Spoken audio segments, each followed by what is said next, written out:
for Abiodun of Ogun State, APC, on the platform of the APC has been returned. In Oyo State, Sheyi Makinde has been re-elected as well. He's a member of the PDP. Yobe Malabuni of the APC declared winner there. In Kwara, Abdurrahman Abdurrazak of the APC has returned. In Akwa Ibom State, there's a new governor in the person of Eno Umo of the PDP. Well, the man who says there's going to be happy hour in Akwa Ibom State every Friday. I'm guessing maybe that's what won him the election. I don't know. But then Jigawa Umar Namadi of the APC has been declared winner. Sokoto as well. Ahmed Aliyu of the APC has won. Katsina State, Diko Rada of the APC again also declared winner in that election. So we're expecting more results as the trickle in. We'll be seeing then, and also be letting you in on some of the winners and those who would be returning to their seats. Ladies and gentlemen, help me welcome Confidence, who is Confidence McCurry, who is a security analyst with SBM Intelligence, joining us from Lagos as we get in the conversation this morning. Mr. McCurry, thank you so much for joining us. Hey, good morning. Thank you for having me once again. Yes. So we started this conversation around the presidential election. We're just a day before the elections, I believe, before the presidential election. Now the governorship elections are, is winding down across the various states. What we've seen over the weekend on Saturday was really, really appalling to see that there were, several issues or reports of violence across the southern regions of this country, the northern regions of this country. I mean, there was violence almost everywhere. People are snatching ballot boxes and maiming voters or the electorate and all that. This takes us back many years, many years. And for me, it could be a sign that some of the politicians were frustrated at the new electoral guidelines by INEC.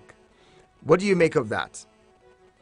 All right. So one of the first things you understand is that for many people, they tend to believe that the 2023 general elections is the worst the country has had ever. But I don't think so. As a student of history, I am very familiar with even worse elections in Nigeria's history. I mean, the 1963-1964 elections were so violent that 2 years later, it was one of the causes of the country's first coup, and a year later, it led to a civil war. And we've also had equally terrible elections in the Second Republic between 1979 and 1983. The 1983 elections were so bad. The military had to strike again. And then there was, of course, the 2003 and 2007 elections. The 2007 elections, for instance, which were so terrible that the person who won the presidential election even admitted on camera that the process which got him into office was deeply flawed. Now, I do think that the reason why many people feel that the 2023 general elections is the worst in the country's history is because of all of the promised reforms. Especially the Electoral Act, what the Electoral Act actually stipulates, and the innovations that the law permits to conduct a free, credible, and transparent set of elections. And you could understand why, because in the first place, it differentiated what exactly happens when a candidate dies before the election, the processes for a primary being conducted, it made it clearer.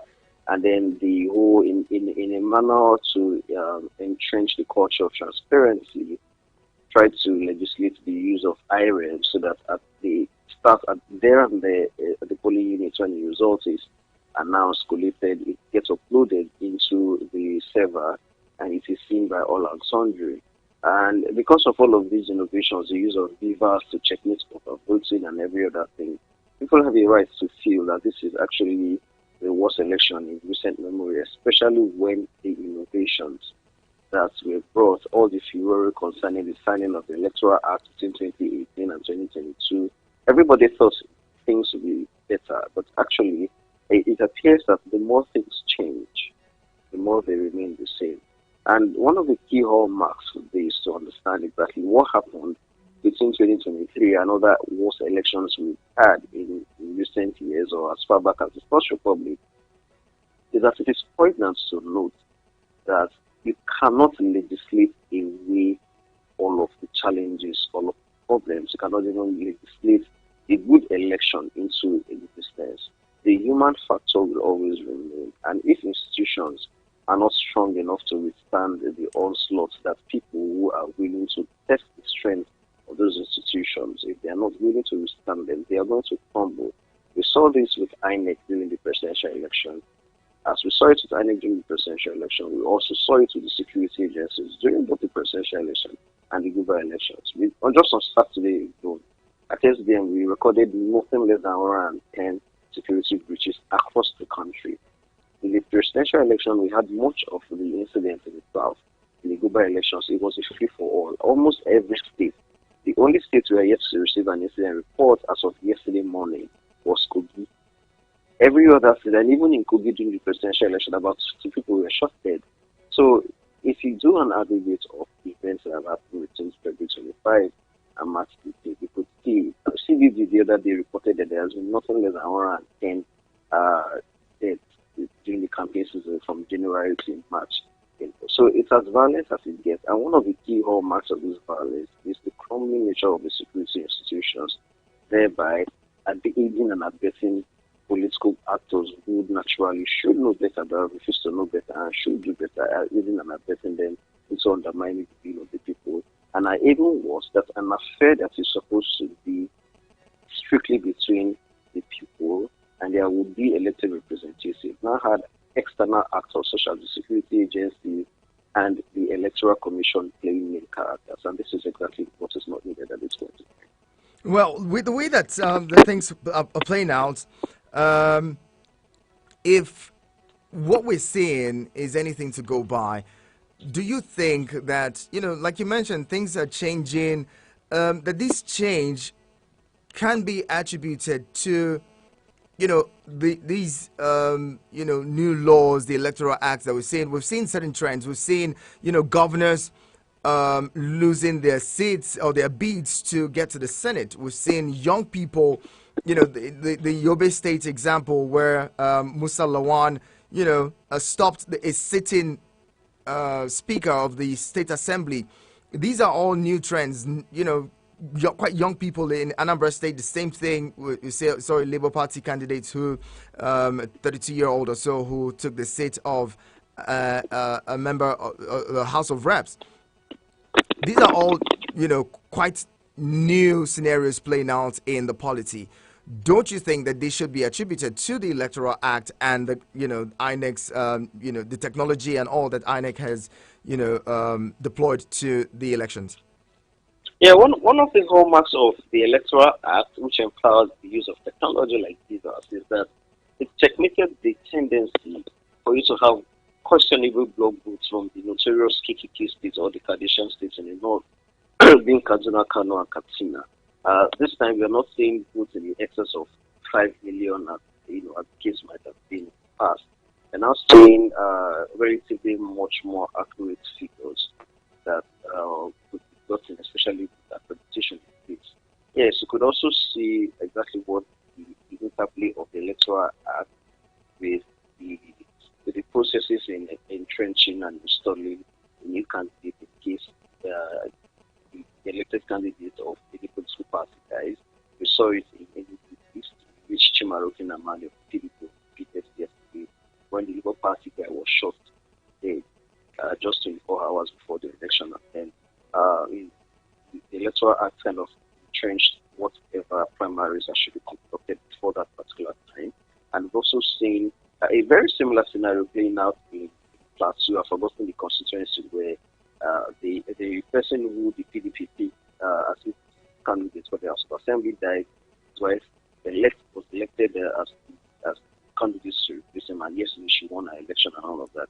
Yeah, you could also, in trying to look for advantages, say in addendum to the Electoral Act, one of the bills that President Buhari signed on Friday was that the new president, whoever comes in as president, would have to submit its nominees for ministers from ministerial positions no less than 60 days after swearing in and all of that. Yes, these are the changes that people could pick as tangible changes. But the problem remains that the overall conduct of the election, especially in areas of security, especially when the security agencies will be out of their preparedness, going around in hideouts to pick political thugs, moving convoys about, trying to do a show of force, the police deploying over 80% of its capacity to man the polling unit among all of that. Because if you look at it, around 76,000 times 2 is close to about 400,000. So the police was operating at just less than 10% capacity in for national security issues, because all of its personnel, give or take, have been deployed to the front. But the difference it made was nothing to write home about, because in cases where we had yesterday, police officers were even an athletic ballot box snatching, and even a similar case during the presidential election in which about 4 police officers were subjected to orderly room trial in Rivers State for snatching ballot boxes. They are simply not done enough to forestall such kind of actions. We saw different videos of police officers coming belatedly to a polling unit that has been attacked, and instead of arresting the thugs, they simply tell the voters to either go home or don't worry, everything is all right. They simply refuse to do that. In so many other cases, police officers are saying that they were given orders to stand down. Just all of these things are just things that people cannot actually ignore. So if you go and tell the man on the street, especially of a different ethnicity from the dominant ethnicity in Lagos, that's okay, you could pick out these tangibles, that's okay, the electoral act did this, the electoral act did that. The man will tell you, but I was unable to vote. And the reason I was unable to vote was because thugs came in, differentiated me by my ethnicity, and said that I am not pure enough to vote in this particular state. I should go to my state and go and vote. All of these things you're calling is worthless to the man on the street. So until this kind of reforms start getting felt on the streets, when people are allowed to vote freely, their results are uploaded in real time, and they can see the results of what they voted for, I'm afraid these things will not be. It won't mean much. Let's even talk more about some of the grave impacts of these kinds of election, a situation where ethnicity has been weaponized, and what it could result to in the future if we're beginning to if we allow this continue. First of all, if a person isn't allowed to vote where they reside, and people from his own parts of the country says, okay, those who did not allow us votes, in their states would not also be allowed to vote in our states, and it becomes a situation where everybody says, you don't look like us, then you cannot vote. What is the bigger implication of that, for our election as an electoral process? Yeah, in the first place, one of the things Nigerian politics and the political class itself have been dealing with is a crisis of legitimacy. It has been a problem over time, and given how myopic and selfish the Nigerian political elite think, they haven't really seen how much of a problem that has been, because to them, power is a zero-sum game. They lost the victory of one implies the loss of another, so there's no need to make it a two-sum game.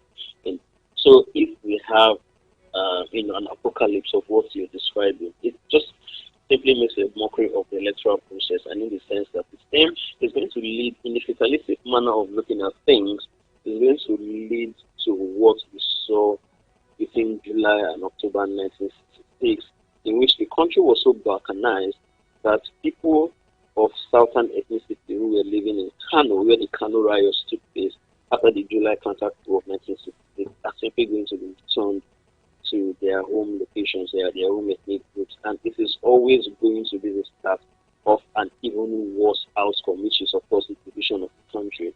One of the hallmarks of having a federal constitution as Nigeria is that anywhere you live, anywhere you pay taxes for some amount of years, you can actually do business there, you pay your taxes to the government, you can contest elections there and represent the people. We modeled this 1979 and 1999 constitutions according to the American constitution. The American dream is that anybody who comes into the US, you come there legally, you pay your taxes, you live there, you contribute to society.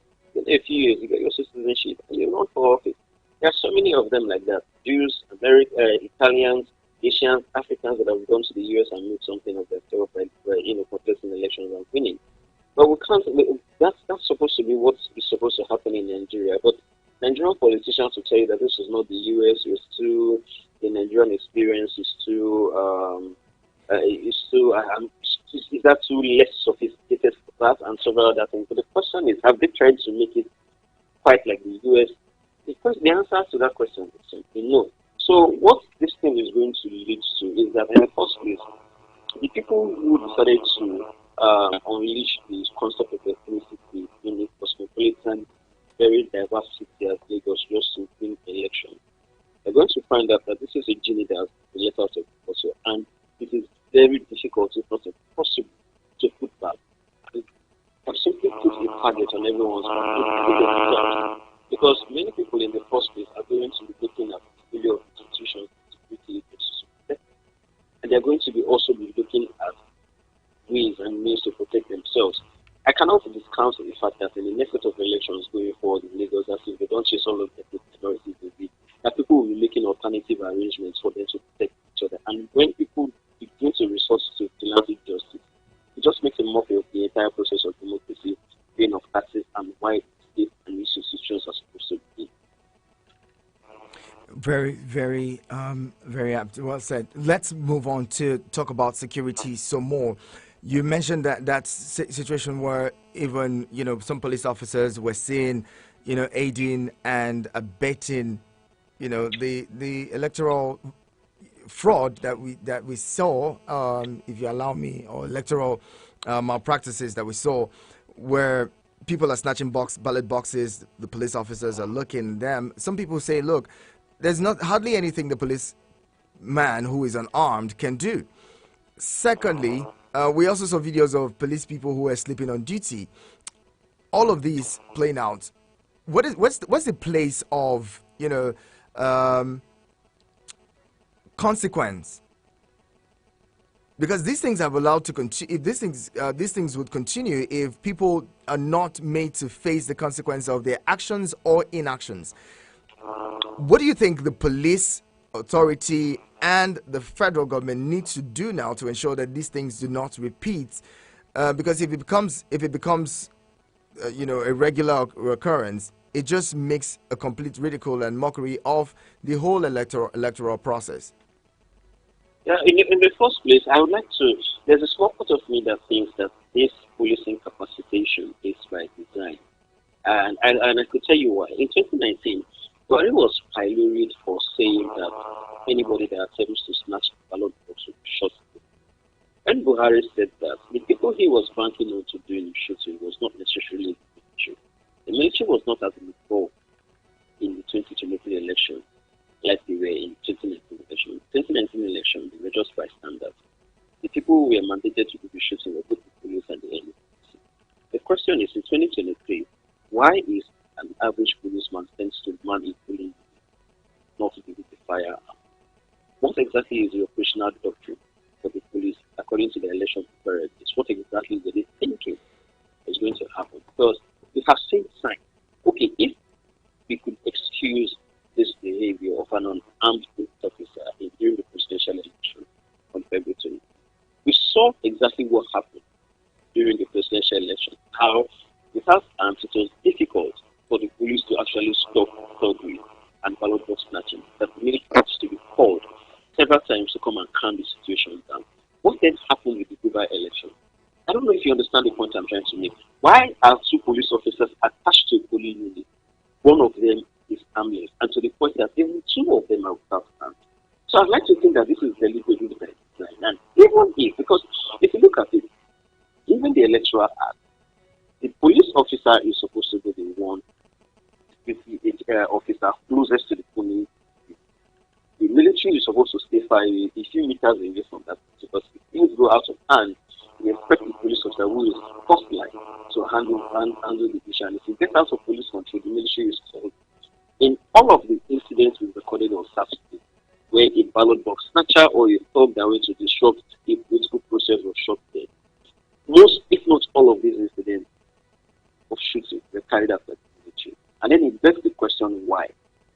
I don't know if I can attribute it to sabotage. I don't know if I can attribute it to institutional failure. But it's not to the central point of the question where we are heading in terms of the absence of impunity, the absence of accountability and entrenchment of impunity. If you look at statements from the police from the conduct of the 25th February presidential election, they would see not only the police but also the military congratulating themselves on a job well done. What does this tell you? You having an alternate scenario playing out for the ground where security was so bad that social media is filled with stories of disenfranchisement through the instruments of violence. Yes, security agencies and their heads and their leadership come out to say that they are congratulating themselves for a job well done. Number one, it's a problem of utter lack of self-awareness. Number two, you could attribute it to lack of understanding of personal responsibility. Number three, you could attribute to lack of consequences. Because out of all of the things that have happened in the presidential election, it was only just four police officers in one state that was punished for it. The lack of consequences is what entrenches impunity. Most of all of these things have gone by. The police, the military, they're not going to sit down and do an appraisal of exactly what happened. They're just going to pat themselves on the back once more that for doing a very fine job. And then the next general election comes. The same law, the same ineptitude, the same inefficiency continues. And then the cycle continues. And then people start asking themselves, why exactly do we pay tax? What exactly is the whole point of the democratic process of election when it should go out to vote in spite of all of the announcements to the contrary, yet we cannot get adequate security to protect ourselves. So it just does nothing less than reduce trust in state institutions, especially the electoral umpire and security institutions. We saw this thing when we conducted the post-election survey in 2019. I personally was on the field. I was posted to Rivers, Igbo, and Ebonyi. Most of the young people I talked to, they had themselves echoing the same sentiment. Our votes do not count. And this blame wasn't largely at the square feet of INEC. It was also at the feet of police officers. 2019, we saw this thing happen. 2023, there was promised improvement, yet we didn't see the improvement. So as a result, it should not be surprising that if we get to even see the voter turnout in excess of 20% in the next general election, we should really thank God for that. We'll talk more on the voter apathy and the confidence of the Nigerian voter in the electoral process. I would also be looking at some statements that have been made in the last 48 hours. We saw the immediate past Minister of Transportation alleging that, some people, that the INEC chairman was elected or rather reappointed on the recommendation of a member of the Tinubu bloc. We'll be talking about that and some other issues coming up in the polity. Stay with us. The conversation continues here. My guest is Confidence McHarry, who is a security analyst with SBM Intelligence, speaking with us this morning. Keeping the conversation going. By the way, you may want to join the conversation. The numbers to call 090-7353-0044 and 090-8766-8888. You may want to send SMS and WhatsApp messages to 090-9705-4450. Now I'm going to ask what stood out for you the most in this election, and what do you think we can do better as we continue to hope and pray that we have more seamless elections in the future. Eagles 102.3 Abuja. From Milky Way to Earth, everywhere there's internet, you can connect with Eagles 102.3 FM Abuja. Log on to our website www.eaglesfm.com. Follow and engage with us now on Facebook, Twitter, TikTok at Eagles FM Abuja, Instagram at Eagles FM 1023. Download our apps on your Android and iOS stores. Eagles 102.3 FM Abuja, your radio experience you can count on. Only 100 naira, you enter. Anybody can win. If you win your bid, You get what you want buy, but you don't get money. Microwave, TV, I mean you want pay never bill. Download Yanga from any online store. With 100 naira, fund your wallet. Choose a plan for your Get Pass. Start spinning and winning. The player with the highest number wins the bid. Anything when you want buy, you can bid it and win it. Yanga Bid, Nigeria's online marketplace. You can call us on 091 3000 2014. 091 3000 2014. Eagles 102.3 Abuja. 2.3 Abuja. The vibe is about to be lit.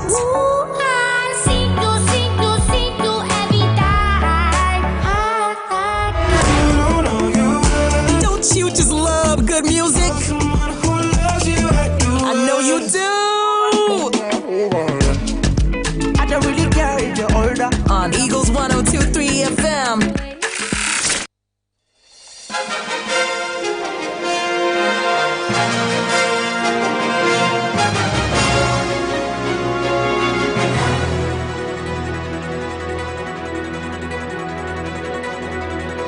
Thank you for staying with us on your radio experience. You can count on Eagles Outlook. It is, and we're discussing the fallout of the Guber elections that were held on Saturday, 18th of March. The results from that election quite interesting. We're seeing governors return, and we're seeing also new governors elected on on various platforms. One of the most prominent right now would be the kind of state where the party in power may have been, for lack of a better word, deposed, or Engineer Abba Kabir Yusuf of the NNPP has been declared winner in that election, and it's given some people. I had a caller earlier who was calling to just say, thanks to God for making this possible. It's been one of the greatest desires in his states to see Abba Kabir Yusuf, also known as Abba Gida Gida, take over as governor in the state. Again, would this speak to power actually belonging to the people, in their ability to vote and even be voted for? We're talking with Confidence McHarry, who is a security analyst with SBM Intelligence. We started the conversation talking about the security issues that came out from the election. Also, big focus on Lagos State, where the candidate of the Labour Party said what happened in Lagos State can best be described as agberitocracy. And he's even said he would not call to congratulate the governor, Babajide Sanwo-Olu, who was, declared winner in that election. All of this, we've seen people being aggrieved, people saying we do not agree with the outcome of the elections, typical of most elections across the world. But in this case, people are saying in situations where there was violence and people were snatching ballot boxes, INEC could have done the needful, maybe even cancel the election and completely to, have a rerun or another election so that all of these issues would be addressed. But then winners have been declared. We'll continue to look at this, the things as they unfold, or the issues as they unfold. Now let's talk about the credibility of INEC and, the distrust by many Nigerians. Yesterday or 2 days ago, when Rotimi Amici, the former Minister of Transportation, made a statement to say the INEC chairman was reappointed based on recommendation from somebody from the Tinubu camp, and that, Mahmoud Yakubu had worked under the River State governor when he was Minister of State for Education. What do you make of the fact that in Nigeria, such sensitive positions are appointed positions where anyone who wins elections can decide, oh, I want to make this person the INEC chairman, and also make so and so person, INEC resident electoral commission, or rather national commissioners. All of these things have been thrown up in this cycle of election, and people are saying, look, it should not be a situation of winner takes it all. People who should become INEC chairman should rise among the ranks in the commission so that they're not seen to be, politically biased. What do you make of that assertion? Who advocates that any team should rise to the through the ranks? They have a point, but then rising through the ranks doesn't really absolve somebody of political bias. Look at the current EFCC chairman, Abdurrashid Bawa. He is the first and the youngest EFCC chairman. He's the first EFCC chairman to be appointed by rising through the ranks. The other people have been retired police officers or police officers that are in active duty appointed by the president. It hasn't really changed the fortunes of the EFCC. EFCC has remained largely the same, still beholden to the presidency, still beholden to whoever is in Aso Rock. That the only exception being Nuhu Ribadu, and of course you could understand why Nuhu Ribadu's power was so much, given the Olubasanjo years and all of that and all of that. I think the president's prerogative to appoint whoever into whatever position, especially those ones that are not expressly outlined by the constitution, and say, okay, this is the procedure to appoint this kind of person, especially when the president's hands is tied according to appointing stuff like, for instance, the head of the military cannot be appointed by somebody who is not in the military, for instance, any of the service heads. In the UK, we had a scandal about a few weeks ago when the chairman of the BBC, a lifelong Tory donor, was allegedly accused of facilitating up to £800,000 in loan to the then UK Prime Minister Boris Johnson. For that, he was awarded the post of chairman of the BBC. And in the US, we also saw the same thing during the 2020 presidential election, where the chairman or the Director General of the US Postal Service, Louis Joy, was actually a lifelong Republican member, and then there was also all of the debate around voting by mail and all of that. And the problem with this issue is that as the election gives, the president has the prerogative to appoint whoever he wants to appoint. But with power comes responsibility. If you, as the president, you have the power to appoint whoever you should appoint, it doesn't give you morally. I'm speaking morally now. Legally, it might be right, but morally, it is wrong. It doesn't give you the latitude to appoint people with conflicting interests into sensitive positions, like the chairman of the EFCC, who is supposed to be the chief public prosecutor on financial crimes. The chairman of INEC, who is supposed to be as impartial gets, and several other positions like that. But the problem with Nigeria, as with the West, as with every other country, is that power corrupts, as Lord Acton said, and absolute power corrupts absolutely. They simply do not, political class in Nigeria simply do not think that because something is legal, it could be immoral. They simply think that legality is a construct of the powerful. It is not of justice. And this is where the problem lies. Given Amaechi's assertion that the chairman of INEC was nominated by Tinubu's camp, I am not at all surprised. I don't actually know for a fact what went down during Professor Mahmoud's nomination and all of that. But the least Professor Mahmoud could do to save the independence of the institution he is called to lead is that he keeps it as impartial and carries out his job as efficient and as competent as possible. The reason why we are getting to hear from Amaechi that the chairman was nominated to the president by somebody in Tinubu's camp is because of the chairman of the commission's performance in the election, which is the job he was actually called to do. It was his poor performance that is getting these allegations out to the public, because if he had actually performed his job as impartial and as efficient as possible, I'm willing to bet that nobody will be talking about his nomination and how he was there in the first place. Interesting. Let's bring in callers now. If you've been itching to join the conversation, call 090-7353-0044. and 090-8766-8888. You can send SMS and WhatsApp messages to 090-9705-4450. All right, 090-9705-4450 for your SMS and WhatsApp messages. Don't forget, you can watch us live on YouTube and on Facebook. Just go there now, and you can also be a part of the conversation. Drop your thoughts on the thread there, and we would, read them. Hello, good morning. Yeah, Chopper, I greet you. Good morning, Sunday the Prince. Good to have you. It's been a while. Thank my brother. I felt our contribution on radio sometimes doesn't make any meaning. It does. And the youth of Nigeria are not really planning for their future.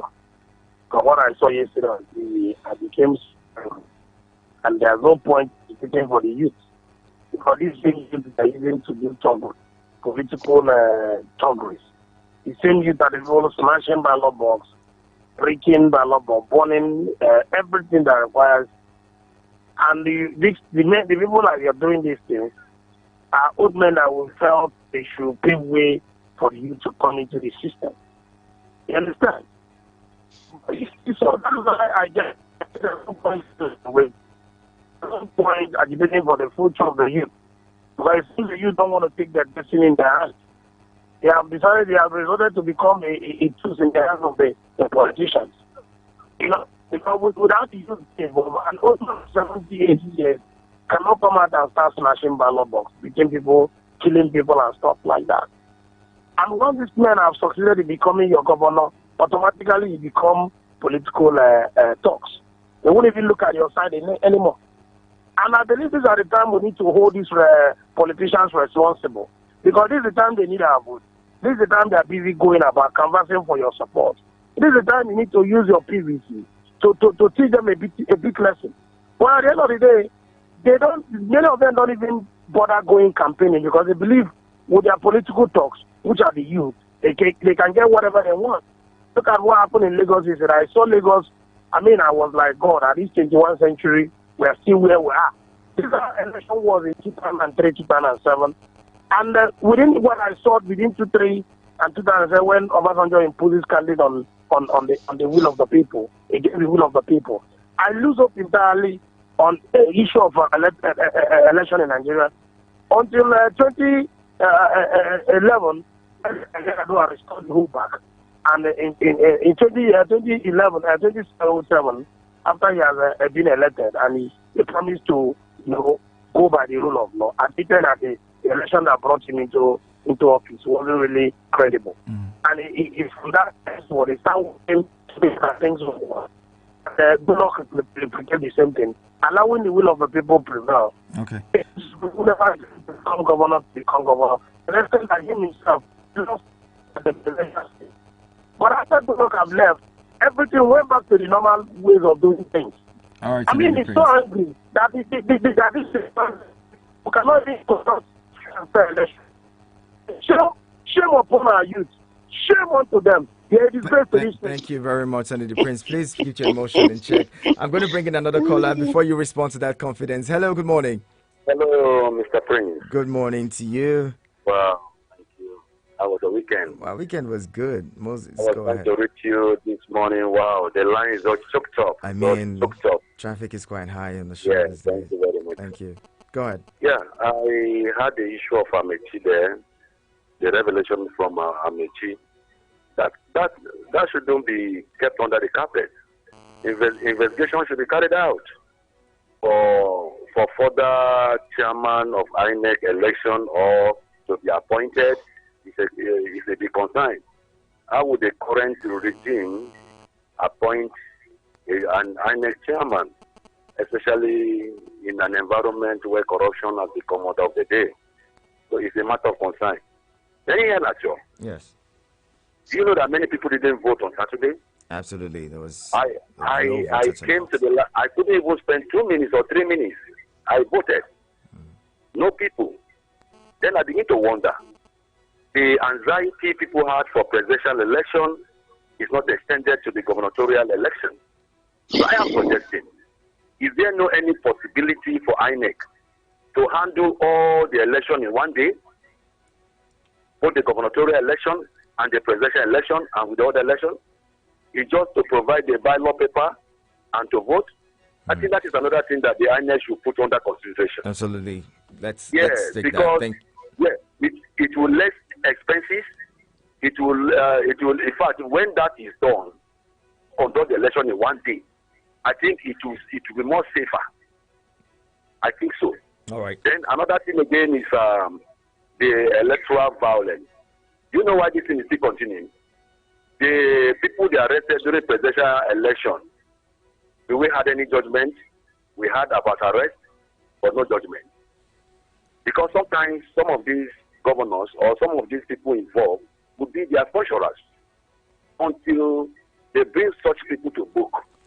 Then the issue of this electoral violence will not cease. All right. Thank you, God bless. Moses, thank you very much for calling. Now, Confidence, let's talk about some of these issues thrown up. Sonny the Prince has a thing, has a grouse with the youth, and he says, shame on the youth for allowing themselves to be used as thugs, snatch ballot boxes, and also inflict injuries and even kill and maim on other Nigerians. Again, a solid point on the fact that the people who are perpetrating these things are quite young people who should be advocating for a positive change in the country. That's true. That much is true. Of course, in every kind of electoral violence, the people who carry out the instructions to the letter are young people, while the old men make sitting officers and make those orders. But I don't think that. I think what is wrong with that emotional outburst saying that the youth should be ashamed of themselves is that the mistake is in putting all of the youth in the same bracket. As individual as we are, we all want different outcomes. And if the average youth on the street, I believe that future is more secure with this political party or this politician in power, it would make a beeline for it to go for it, especially if he has come to believe that sitting down on the road in the morning and hailing politicians for 2K a day is all gets invited in selection. That's his own choice. The other set of people actually think that their accessibility to power with whoever is coming in as governor, as president, and all of that, service them more, given the business contract they could get from that person. It's also fine. Another set of people might believe that making equitable policies for the generality of the country is what is going to serve their interests. Is also fine. The major problem is linking all of the youths together because they are of the same age, because they have a certain age demographic, and they all think alike. I think it is fallacious. And another key reason why we are having many young people out doing this kind of basic work for politicians is simply because the market for this kind of things exists. If the market is not there, we will not be having this. So it's not a question of a willing buyer and a willing seller. Who created the market? Economic policies, national policies that impoverish people, that make young people to stay idle on the streets, forming gangs, smoking cigarettes, harassing people, rather than be in offices, in workplaces, and in schools. It created this market for people to exploit, and nowhere is this much more pronounced than in Lagos. As the Labour Party governorship candidates rightly pointed out, what we are practicing in Lagos is a bureaucracy, government by thugs. And in the first place, when the use of thugs, incorporation of thugs into governance structures in the collection of taxes, using the state revenue, it was all well and good. But it was no longer well and good. And it just didn't take long for this to happen. Who, of course, made this possible? It's the current president-elect as announced by INEC that made it possible during his time as governor in Lagos. So we have this kind of situation where the political class created a market for this kind of patronage to happen. And they are milking it. So I have hopes that this thing is going to change anytime soon. Not anytime soon, because the same political class who made this thuggery and violence possible by creating a mass of youth that could be used to rig elections have also gotten elected. They are backing government. So I do not expect these things to change anytime soon. So for each other individualistic person might have his own ideals, might have his own, what is it called, end game. But I don't think that your end game as one person is the same end goal as the next person. Okay, let's quickly in 1 minute talk about what's on Moses raised, having the elections in one day rather than the staggered elections that we have, where presidential election comes in and right after that everybody wants to align with every state wants to align with the party at the center. Do you think we can move away from that anytime soon and have elections where that can be held in one day, or even have the governorship elections held before the presidential elections? In the past, we used to have the governorship election first before the presidential election. I think it was either in 2011 that these dynamics changed. That's 2011 or 2015, because some politicians felt that they needed some time to make, if it is last minute punishment for people who fail to deliver their states to them and all of that. And so this is exactly why we are having governorship elections a week after presidential election, which of course sometimes is susceptible to postponement and all of that. But as to the practicability, the pragmatism of having all the elections in one day, I have not really lived that long enough to see that happen, and I can't speak theoretically to it. If I want to reference the U.S. political structure, the electoral culture in the U.S., which of course we draw heavily on for our constitution, you would notice that the U.S. elections take days. This is because this is simply because of the population, given how many days it can take the country of about 350 million people to come out to vote. In Nigeria, we have about 210, 250 million people. On paper, it might not really make sense to have that many people go to the ballot box voting for different set of elections at the same time. INEC, for instance, will make the argument that it is overwhelming for them, it is too much for them, and they cannot handle all of these things in record time. But I do think that beyond those kind of arguments that INEC can give, one of the key reasons why they might give that argument in the first place is that collecting results of elections across board in all of the elections in one particular cycle or in one day prove difficult. But the gist here is that even in the presidential election and in the state elections that have been held on separate days, as I speak to you, when you started this show this morning, you made mention of the fact that as of 28 states, as of 9 a.m. this morning, we've only gotten the results for 12 states. That particular INEC is still not able to gather and police all of the election results in one particular day. Yes, they might still decide to say, okay, this is a problem you're facing now, even when we start the election. I imagine what will happen if we decide to hold all of the elections. They might make that argument. But all right, confidence. If I may, I do think that a much more practical way to mitigate this kind of things should allow for electronic voting. If you have an electronic voting, people have the option of going to the polling unit or voting online. So if you have an online base of voters, all you just simply have to do is cast your ballot box online, and then the results of whatever you voted for will appear on screen, whatever the screen monitor is. So all INEC has to worry logistics for people who are going to be voting in person. So for every problem, there's a solution. But the problem we have now is that people are not really thinking about the solution to whatever challenge that INEC may or may not have been facing. That's what the problem is. Okay, Confidence. We'll have to wrap up now. Thank you very much. Confidence is a security analyst with SBM Intelligence, joining us and speaking from Lagos. Thank you so much again. Have a pleasant day. Yeah, thank you for having me. All right. And this is where we'll wrap up now with the message from Tochukwu. Tochukwu says, INEC is not the problem, but Nigeria's constitution that created loopholes that enables malpractices in election.